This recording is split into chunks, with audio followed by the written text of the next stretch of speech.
Hello, I'm Per Amundson. In this video we're going to visit Birka, once an old Viking village and trading center on the island Bjorko in the Lake Malaren, close to Stockholm. The only way to get to Bjorko is by boat. In the summer, the ferry to Bjorko departs once a day from this dock close to the Stockholm City Hall. You will get 3 hours to spend on Bjorko. The price of the ticket includes a guided tour of the island with an archaeologist, and they speak English.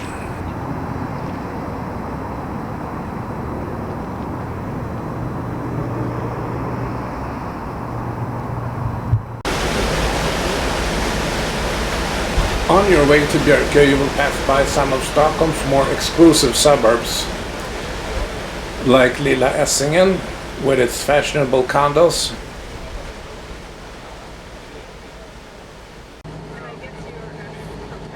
and here's Stora Essingen with its exclusive big houses near the water.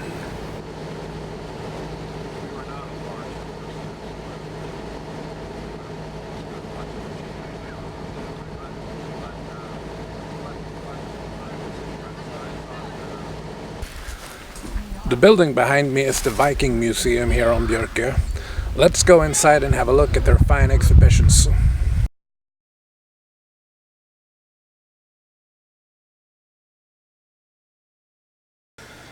People started settling on Bjorko in the middle of the 8th century. At that time, the water surrounding the island was not a lake, but a bay in the Baltic Sea.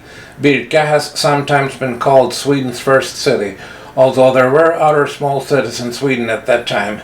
Because of its location, Birka soon became an important trading center, and the village flourished for about 200 years. We know this as a lot of fine artifacts and other goods from different parts of the world have been found on Bjorko, including Arabian silver. Foreign merchants came to Birka and traded their goods for iron, furs and amber, or bought such local products and paid for them with silver coins.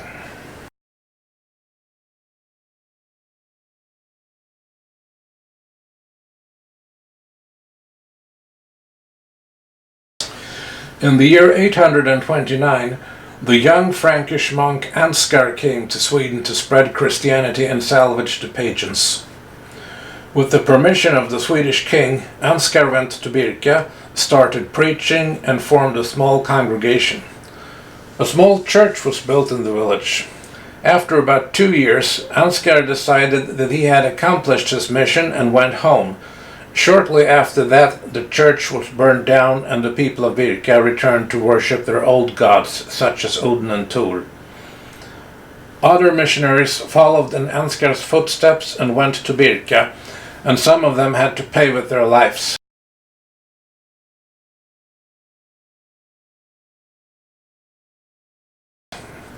Ansgar became Archbishop of Bremen. In 853 he returned to Birka.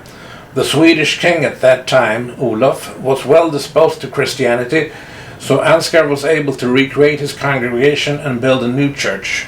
But most of the people in Birka did not convert to Christianity.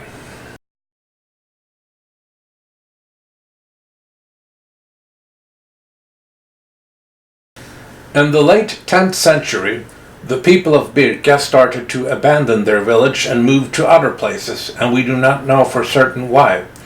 One theory is that the Christian countries in Europe no longer wanted to trade with the pagans in Birka and preferred to trade with other cities in Sweden, like Sigtuna, which had become a Christian city. Another theory is that the elevation of the land had made it more difficult to reach Birka. The abandonment of Birka could also have been the result of political decisions. One theory does not exclude the others. Today, the Birka area is on the United Nations World Heritage List.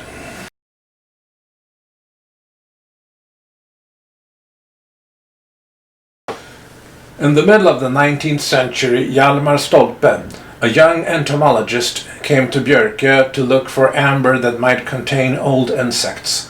When he started digging on the island, he soon found more interesting objects and went into archaeology instead. For many years he led the archaeological excavations on the island. These excavations have continued until today, and there are still many graves left to dig out.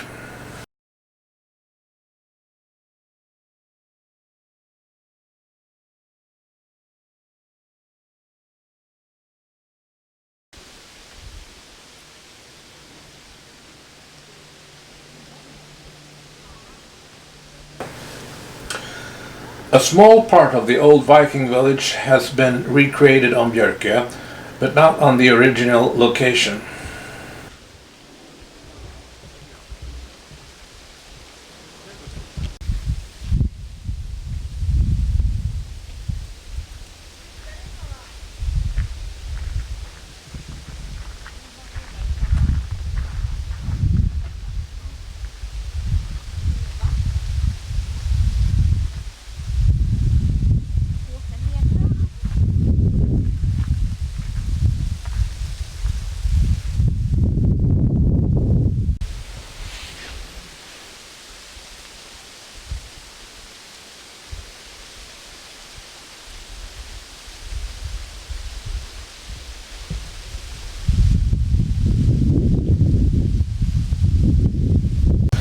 These are boats of a type that was once used by the people of Birka.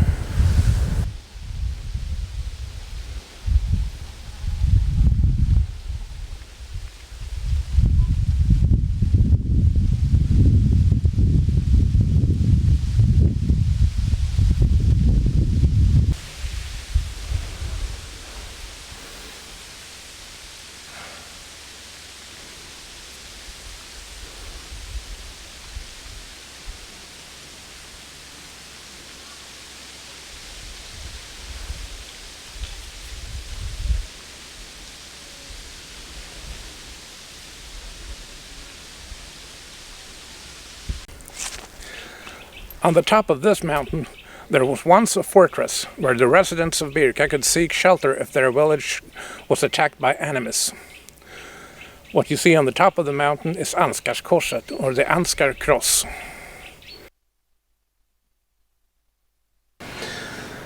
Ansgarskorset, the Ansgar Cross, is a monument that was placed on this mountain in 1834 to honor the memory of Ansgar.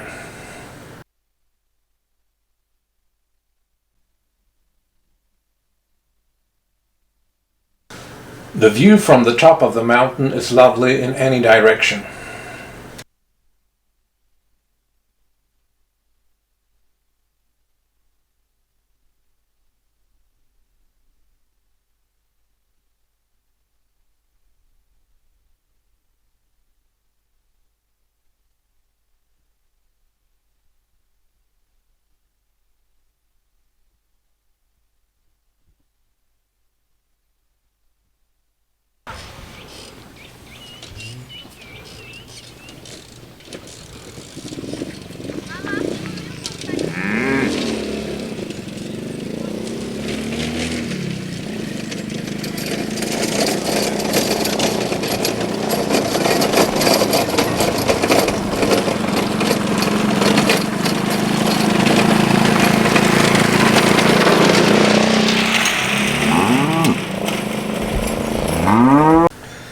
Ansgarskapellet, or the Ansgar Chapel, was built on Bjorko in the late 20s and officially opened in 1930. This is not some kind of reconstruction and does not in any way resemble anything that was here at the time of Ansgar. It's a relatively modern little church with a pipe organ, and the architecture is inspired by Middle-Age churches rather than those of the Viking Age.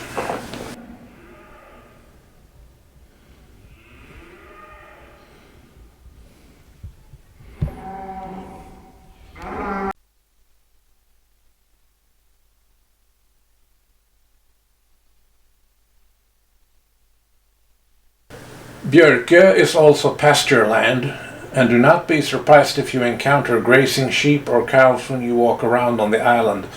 Most of them are peaceful and will not bother visitors.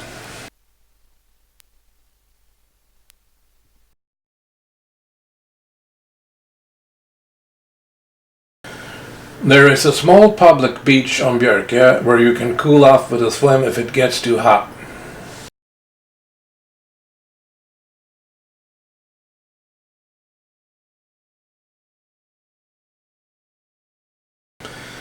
There is also a very nice restaurant next to the landing stage for the ferry, where you can have something to eat or drink outdoors. You can also get something to eat or drink on the ferry on your way back to Stockholm.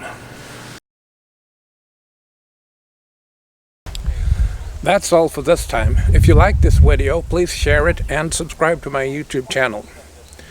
Thanks for watching.